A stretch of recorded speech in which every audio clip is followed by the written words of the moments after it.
প্রত্যেকটা প্রাণীর রিজিকের দায়িত্ব মহান আল্লাহ তাআলা নিয়েছেন। এজন্য দেখেন রাত নেমে এসেছে গ্রামে, চারিদিকে নিস্তব্ধ অন্ধকার, নদীর পাড়ে ঝিঝি পোকার ডাক, আর মাঝে মাঝে কুয়াশার মধ্যে হারিয়ে যাওয়া কুকুরের ডাক। দূরের নদীর পাড়ে গেলে ঘেসে আছে কিছু আলো।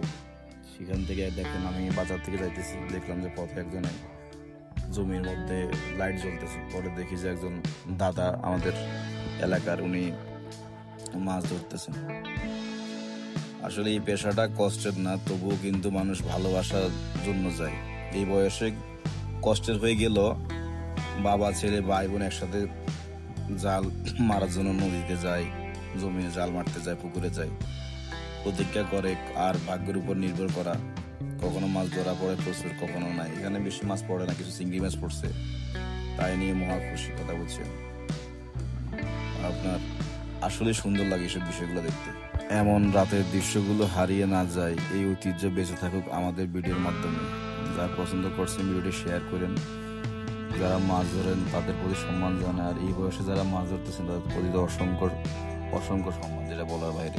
শখ করে হলে অন্তত গ্রাম বাংলার বা বাঙালি ঐতিহ্য, মাছে ভাতে বাঙালি, এই ঐতিহ্য ধরে রাখতেছেন। দেখেন আমার কাছে এইসব মুহূর্তগুলো খুবই ভালো লাগে, এই জন্য আমি ক্যামেরা বন্দি করছি এটাকে।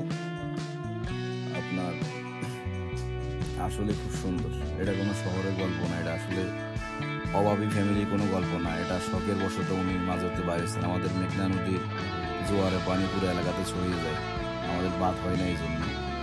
পরে দেখা যায় যে এখান থেকে পানিগুলো নেমে গেলে কিছু পানি ফসলি জমিতে থেকে যায়। তারপরে মানুষ এই মাছগুলি ধরে আর কি। কিছু মাছ থাকে ছোট বড়, কিছু মাছ থাকে, কিছু পোনা মাছ, তেলাপিয়া মাছ, বেশ কিছু চিংড়ি মাছ পাওয়া যায়। মানুষ এই মাছগুলি ধরেন।